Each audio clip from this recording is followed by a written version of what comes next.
Hey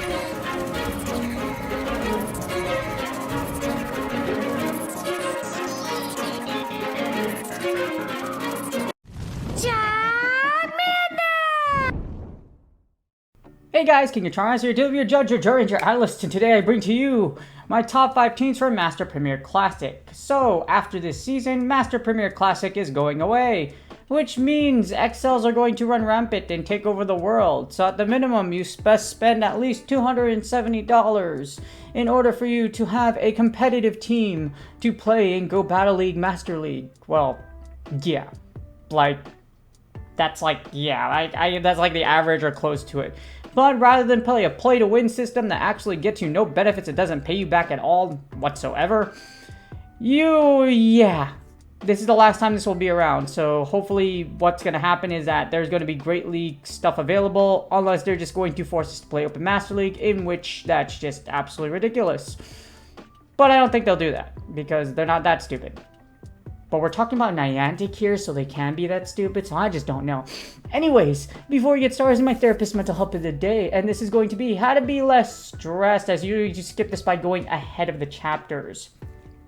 So for my mental health tip of the day is, we're starting off the new year, and you're probably stressed out, or you're finding new ways to give yourself stress, which is good stress or bad stress, because you're going to be working towards something. So this is just a little guide. This is from Psych Central. This is articles are reviewed by mental health professionals or specialists in their field, which is why I love it. And this is 8 ways on how to be less stressed, which actually is pretty much the meta of mental health therapists of what we do anyways. Some of the lists of short-term ways are deep breathing exercises, meditation, muscle relaxation, guided imagery, and long-term ways such as moving your body or exercising, physical activity, bonding with a pet. I should get a pet. Yeah. Getting enough sleep, setting boundaries and sticking to them, etc. So definitely take a look at this. These are 8. They give you 4 short-term and 4 long-term ones, which are very much things that I do in therapy with my clients. So definitely take a look at this article. But without further ado, this is my top 5 teams for Master Premier Classic. This is the last go-around for this league before it switches over to full Open Master League, full XL. So without further ado, let's get started. Alright, so for the first team we have Ursaluna, Snorlax, and Dragonite. So your 2 safe switches for pretty much this cup that are probably going to be out there the most are going to be Snorlax as well as Gyarados. Those 2 are... Snorlax has been the safe switch since Season 1. It's been really good. And of course Gyarados, since Season 1, has been really good too. But because of Excadrill and... well, it's mostly just because of Excadrill. You kind of want to use Waterfall Gyarados, but I'm going to talk about that later. So yeah, Ursaluna, Snorlax, and Dragonite. Ursaluna is your lead, Snorlax is your safe switch, and Dragonite closes out. Ursaluna is a top 10 pick. I kind of don't like it though, because you might as well just use Extra Drill. I don't like Tackle, Thunder Punch, and High Horsepower, to be honest with you. Unless you have... it does well against a lot of things, but in all honesty, just use Excadrill. Unless you really want to use Ursaluna. That's why I just made this team, just because if you really want to use Ursaluna, here you go.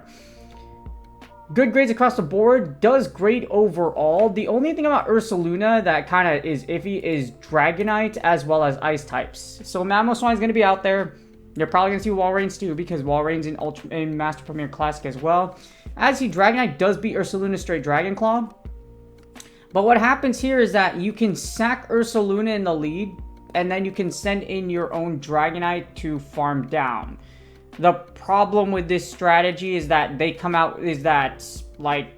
as you see here, if you don't Dragon Breath them down, they could get to a Dragon Claw. But in all honesty, they're low enough to where you should be able to Dragon Breath down, and then Dragonite will come out with an energy advantage, so it can superpower or take out whatever's in the back. So if you get Dragonite lead, sack Ursaluna, do straight Thunder Punch, and then after you do that, you Dragon Breath down with your own Dragonite, and then you're going to close out with Dragonite and Snorlax. That's basically how it goes.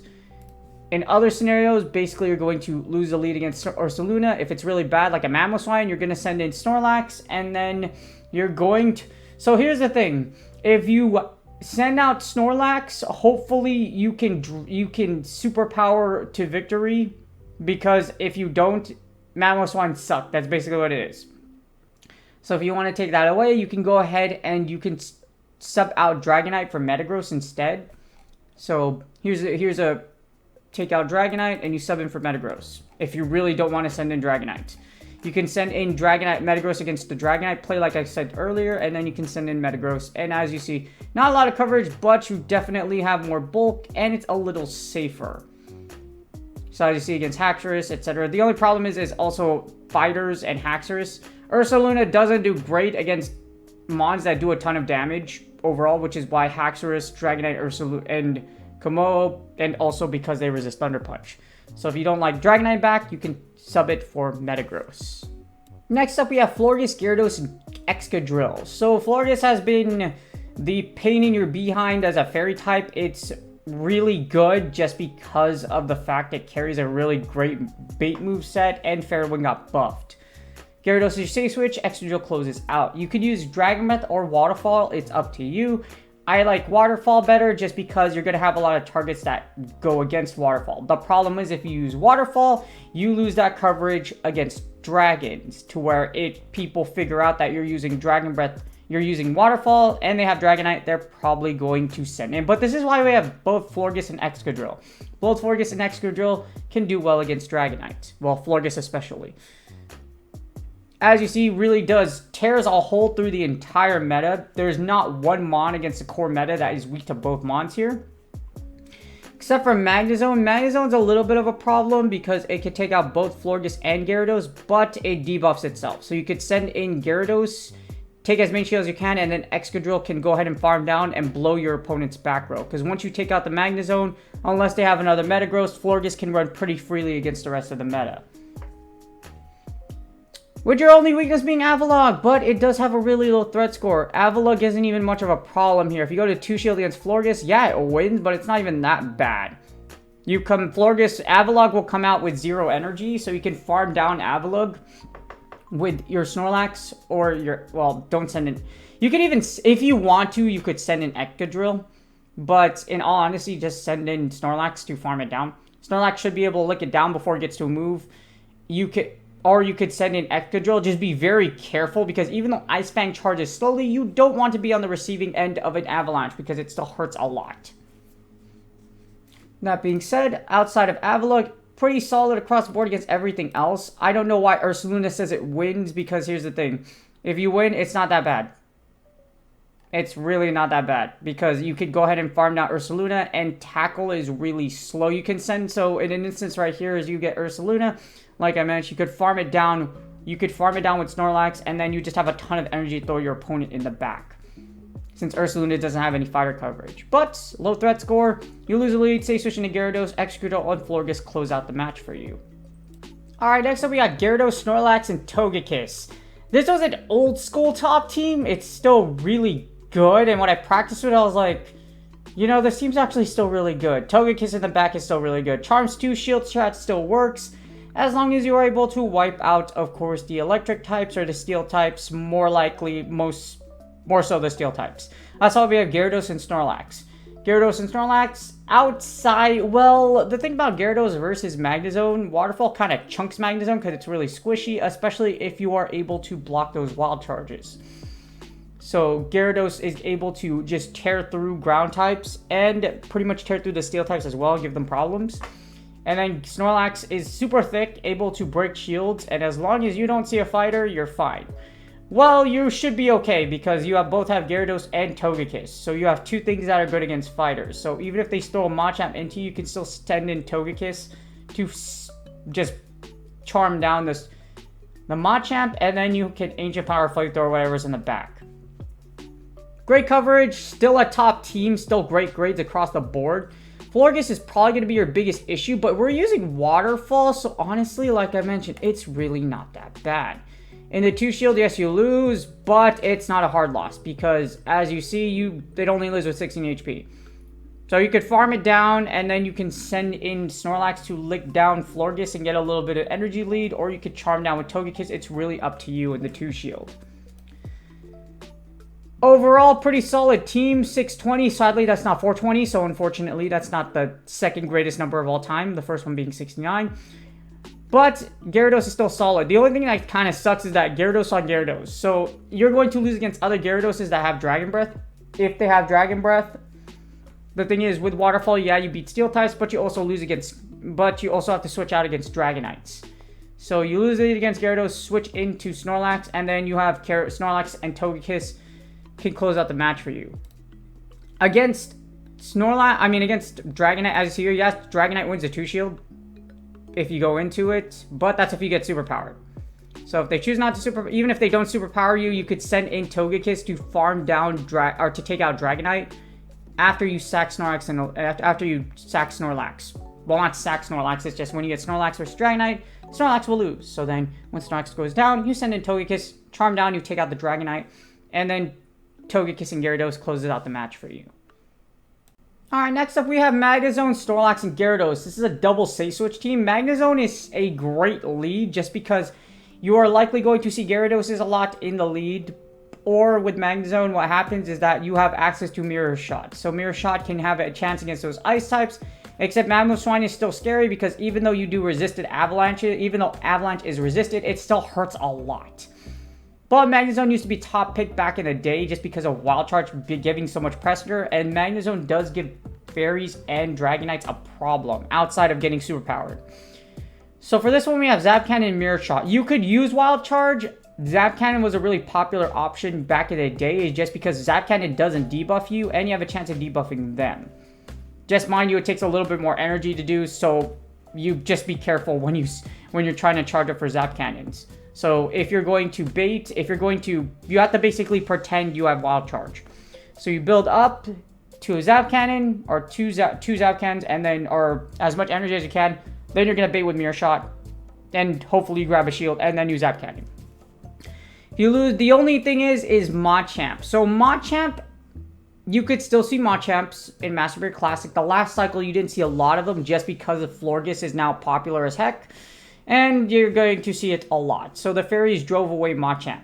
But just be careful because you basically lose if you see Machamp.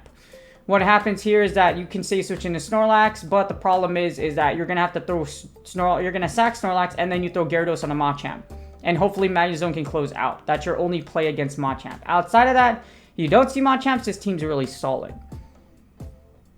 Actually, a really great team. I don't know why Magnezone says it loses against Dragonite 2-shield. It's really not a solid loss because Dragonite has to superpower.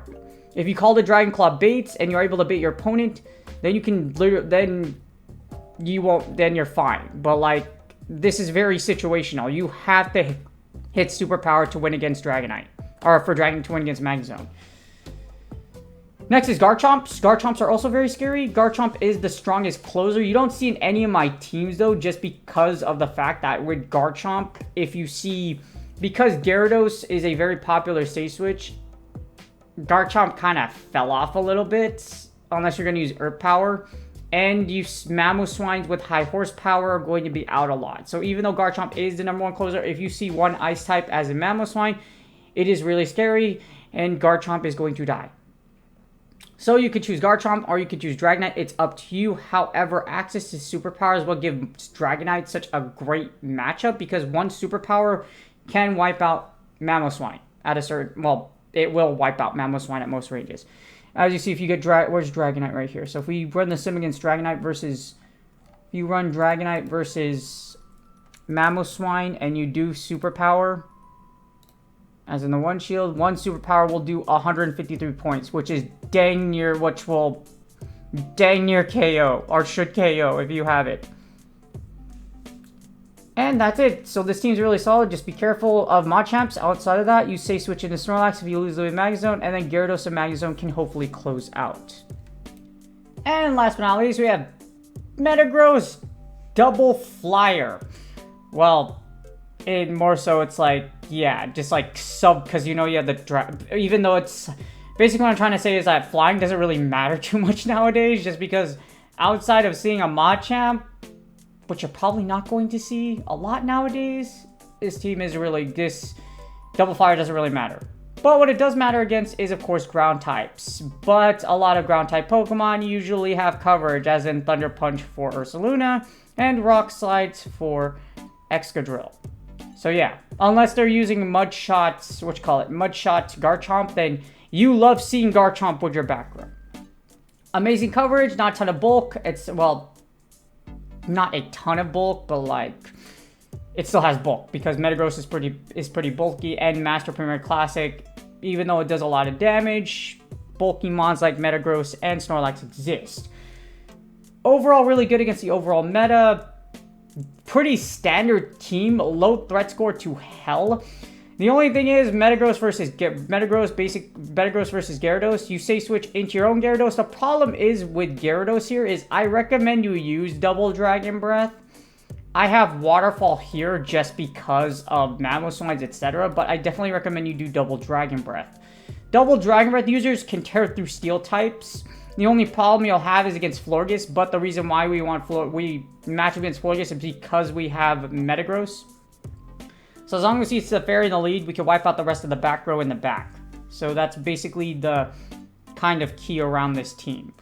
But Waterfall, you take out Togekisses, you also are able to take out a lot of Steel types. The problem is seeing Dragonites, which isn't even much of a problem with Metagross per se, because Metagross is able, they could 2-shield their way through, but your opponent will go down through two shields.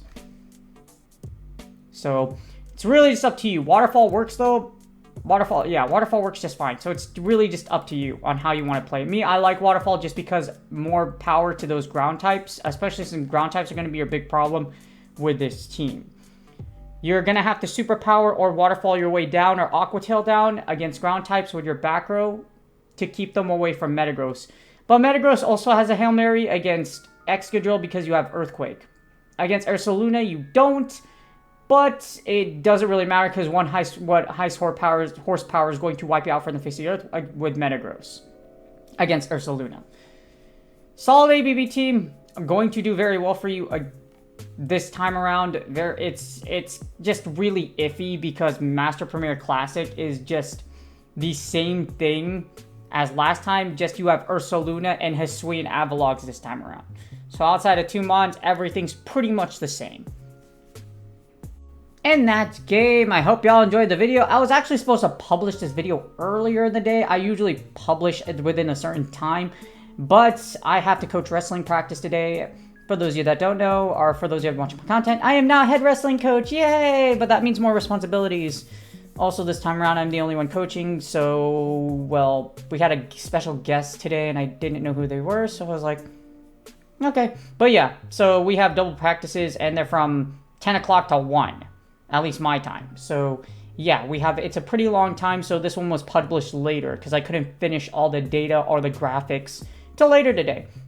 But I'll try to be consistent with timings next time, and I'm gonna be a lot more excited because after this, well, what is after this one? It's the Weather Cup, right?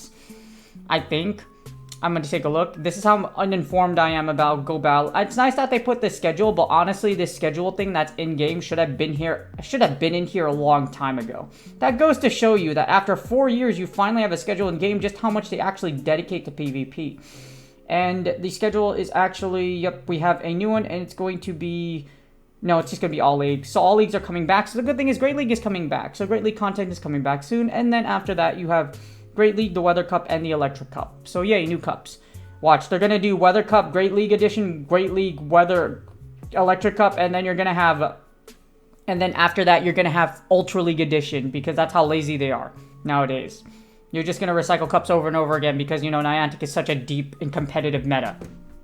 Deep and competitive. Anyways, I hope y'all enjoyed the video. And yes, we do have, it's honestly, the next couple of weeks are going to be extremely stale. They're going to be really stale. I'm not going to lie. Super stale. But without further ado, I wish you to please like, subscribe, and comment for the YouTube algorithm. Good luck in your Go Battle exists, and I will see y'all on the next video.